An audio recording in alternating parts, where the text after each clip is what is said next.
بسم اللہ الرحمن الرحیم وَيَذْكُرُ اسْمَ اللَّهِ فِي أَيَّامٍ مَّعْلُومَاتٍ عَلَىٰ مَا رَزَقَهُم مِّن بَهِيمَةِ الْأَنْعَامِ۔ صدق اللہ العظیم۔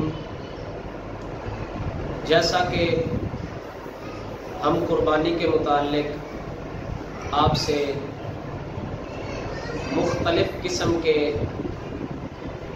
اختلافی مسائل کو ذکر کرتے آ رہے ہیں اور دلائل کے ساتھ الحمدللہ ثم الحمدللہ قرآن و حدیث سے ہم یہ ثابت کر رہے ہیں، غیر مقلدین کا بھی رد کر رہے ہیں، تو آج بھی ہم ایک ایسی جامع گفتگو کریں گے جس سے انشاءاللہ الرحمن پھر غیر مقلدین کا رد ہو جائے گا۔ ہم نے بھینس کی قربانی میں بھی یہ بات ثابت کی تھی کہ بھینس کی قربانی جائز ہے، اگر غیر مقلدین میں طاقت ہے تو وہ یہ ثابت کر دیں کہ بھینس کی قربانی جائز نہیں ہے۔ آج ہم قربانی کے ایام پہ بات کریں گے کہ قربانی صرف 3 دن تک ہے۔ آج کے اس پرفتن دور میں غیر مقلدین کی طرف سے یہ بھی بہت بڑا اعتراض اٹھایا جاتا ہے کہ قربانی جو ہے وہ 4 دن تک ہے، یعنی کہ وہ 13 ذی الحج شریف کو بھی قربانی کو جائز لکھتے ہیں۔ ہم یہ ثابت کریں گے قرآن پاک کی آیت سے کہ قربانی جو ہے وہ صرف 3 دن ہے، جیسا کہ اللہ تبارک و تعالی قرآن مجید میں فرماتا ہے وَيَذْكُرُ اسْمَ اللَّهِ فِي أَيَّامٍ مَّعْلُومَاتٍ عَلَىٰ مَا رَزَقَهُم مِّن بَهِيمَةِ الْأَنْعَامِ، کہ وہ لوگ اللہ کا نام لیں ایسے دنوں میں جو معلوم ہے، جانے ہوئے دنوں میں وہ اللہ کے نام کو ذکر کریں، اس پر عَلَىٰ مَا رَزَقَهُم مِّن بَهِيمَةِ الْأَنْعَامِ، جو ہم نے ان کو بے زبان چوپایوں کی روزی دی۔ اور دوسرے مقام پر اللہ تبارک و تعالی ارشاد فرماتا ہے وَاذْكُرُوا اللَّهَ فِي أَيَّامٍ مَّعْدُودَاتٍ، اللہ کی یاد کرو گنے ہوئے دنوں میں، یعنی وہ دن جو قربانی کے لیے خاص کیے گئے ہیں۔ تو اب ہم ان آیات مقدسہ کی جو 2 آیات پیش کی گئی ہے ان کی تفسیر بیان کرتے ہیں، جیسا کہ کنز الایمان جو ترجمہ ہے امام اہل سنت امام احمد رضا خان فاضل بریلوی رضی اللہ تعالی عنہ کا، اس کی تفسیر خزائن العرفان میں بھی یہ بات واضح ہے، لکھی ہوئی ہے۔ حضرت عبداللہ بن عمر رضی اللہ تعالی عنہ سے سوال کیا گیا کہ المعلومات اور معدودات سے کون سے دن مراد ہے، یعنی ایام معدودات اور معلومات جو آیات کریمہ میں لفظ پیش کیے گئے ہیں۔ تو حضرت عبداللہ بن عمر رضی اللہ تعالی عنہ سے جب سوال کیا گیا تو آپ فرماتے ہیں المعلومات ایام النحر والمعدودات ایام التشریق۔ آپ فرماتے ہیں کہ معلومات سے مراد قربانی کے دن ہے اور معدودات سے مراد جو ہے وہ ایام تشریق ہے۔ تو ایام معلومات سے مراد جب قربانی کے دن ہے تو وہ کتنے دن ہے، اس بات پہ جو ہے نا ہم اس چیز کو واضح کریں گے۔ جو لوگ یہ کہتے ہیں کہ ایام تشریق جو ہے جو 13 ذی الحج کا دن ہے اس دن کو بھی قربانی کرنا جائز ہے، تو ان کے لیے حضرت علی رضی اللہ تعالی عنہ اور حضرت عبداللہ بن عمر رضی اللہ تعالی عنہ سے یہ حدیث پاک ہے۔ آپ فرماتے ہیں کہ ان المعلومات یوم و یومانی بعدہ واصبح ایھا شئت۔ حضرت علی اور حضرت عبداللہ بن عمر یہ دونوں فرماتے ہیں کہ المعلومات سے مراد جو ہے وہ یوم نحر ہے، یعنی 10ویں ذی الحج، اور اس کے بعد جو 2 دن ہے 10، 11 اور 12، ان 3 دنوں میں آپ جب چاہیں واصبح ایھا شئت، جب بھی آپ چاہیں قربانی کر سکتے ہیں۔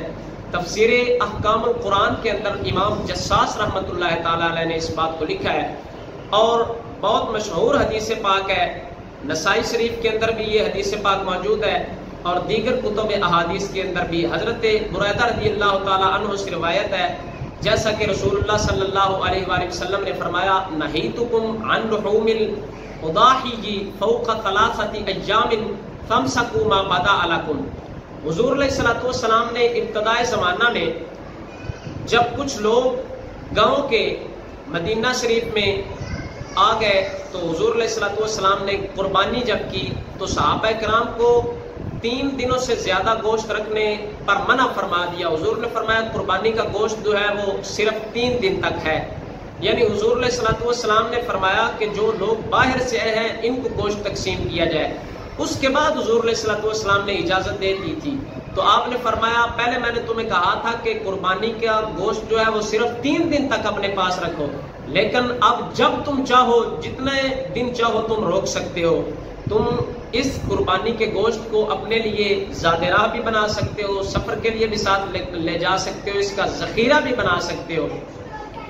تو نبی علیہ الصلوۃ والسلام نے قربانی کا گوشت 3 دن سے زیادہ رکھنے سے منع فرمایا تھا. حضور نے فرمایا تھا کہ ایسا نہ کیا کرو، لیکن بعد میں یہ حکم منسوخ ہو گیا. جب حضور علیہ الصلوۃ والسلام نے صحابہ کرام کو اجازت دے دی تو حضور کا بعد والا فرمان جو ہے وہ پہلے والے فرمان کے لیے ناسخ بن گیا. جیسا کہ موطا امام محمد رحمۃ اللہ تعالی علیہ کے اندر آپ نے اس چیز کی وضاحت فرمائی ہے، یہ میرے پاس کتاب موجود ہے. اور حضرت عبداللہ بن عمر رضی اللہ تعالی عنہ سے روایت ہے، حضور علیہ الصلوۃ والسلام نے فرمایا الاضحى یومان بعد یوم الاضحى. حضور علیہ الصلوۃ والسلام نے فرمایا کہ عید الاضحیٰ کے بعد قربانی کے صرف 2 دن ہیں. اور حضرت علی رضی اللہ تعالی عنہ سے بھی یہی روایت مروی ہے. حضرت عبداللہ بن عمر رضی اللہ تعالی عنہ والی روایت جو ہے وہ مشکات المصابیح کے اندر موجود ہے، اور یہ مرقات المفاتیح کے اندر ملا علی قاری رحمۃ اللہ تعالی علیہ نے پھر اس کی شرح کرتے ہوئے لکھا کہ جمہور فقہاء کے نزدیک، ملا علی قاری رحمۃ اللہ تعالی علیہ لکھتے ہیں جمہور فقہاء کرام کے نزدیک قربانی کے صرف 3 دن ہے، جیسا کہ امام اعظم ابو حنیفہ، امام مالک رحمۃ اللہ تعالی علیہ اور امام احمد بن حنبل وغیرہ نے. موطا امام مالک کے اندر بھی امام مالک رحمۃ اللہ تعالی علیہ نے قربانی کے صرف 3 دن ہی لکھے ہیں. اور اس کے علاوہ حضرت انس بن مالک رضی اللہ تعالی عنہ سے یہ روایت ہے، بہقی شریف کے اندر یہ روایت موجود ہے. حضرت انس سے ہے کہ حضور علیہ الصلوۃ والسلام نے فرمایا الذبح بعد النحر یومان. حضور علیہ الصلوۃ والسلام نے فرمایا کہ قربانی کرنا یہ عید الاضحیٰ کے بعد صرف 2 دن ہے. اور حضرت عبداللہ بن عباس اور حضرت عبداللہ بن عمر رضی اللہ تعالی عنہما سے روایت ہے، حضور علیہ الصلوۃ والسلام نے فرمایا النحر 3 ایام اولها افضلها. حضور نے فرمایا کہ قربانی کے صرف 3 دن ہے اور پہلا دن جو ہے وہ سب سے افضل ترین دن ہے.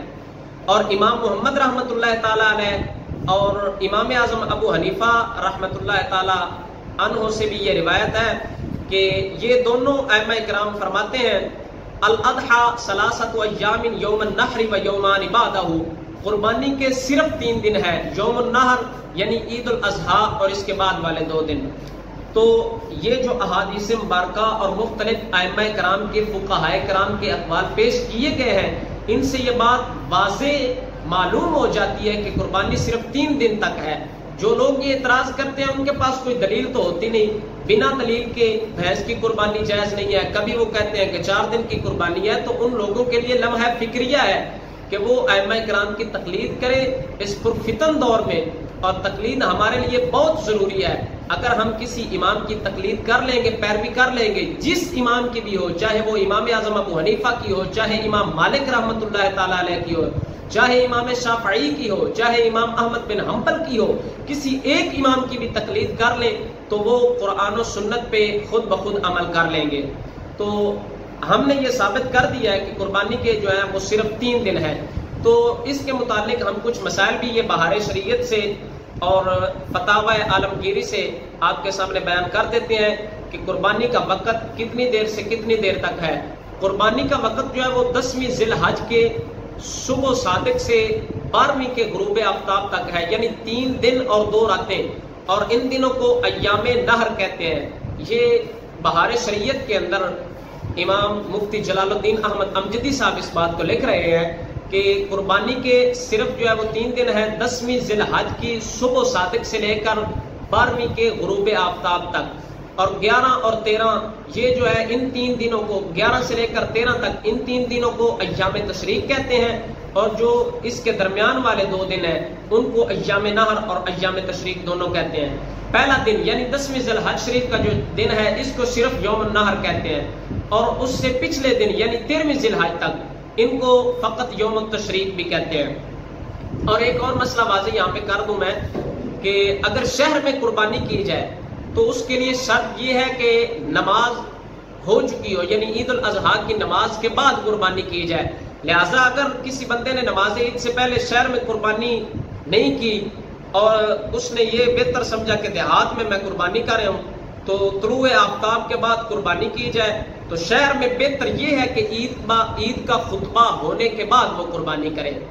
اور اس کے بعد مسئلہ نمبر آپ لکھ رہے ہیں بہار شریعت کے اندر ہی یہ ضروری نہیں ہے کہ 10ویں ہی کو قربانی کر ڈالے، اس کی گنجائش ہے کہ پورے وقت میں جب چاہے کرے، یعنی 10ویں کو بھی کر سکتا ہے، 11 کو بھی اور 12 کو بھی. لہٰذا اگر ابتدائے وقت میں وہ اس چیز کا اہل نہ تھا، اس کے پاس اتنا یعنی صاحب نصاب نہ تھا، تو اس کے بعد اس پر قربانی واجب ہوئی، یعنی 11 اور 12 کو. اس سے پہلے وہ صاحب نصاب نہیں تھا تو اب اس پر اس صورت میں قربانی نہیں ہوگی.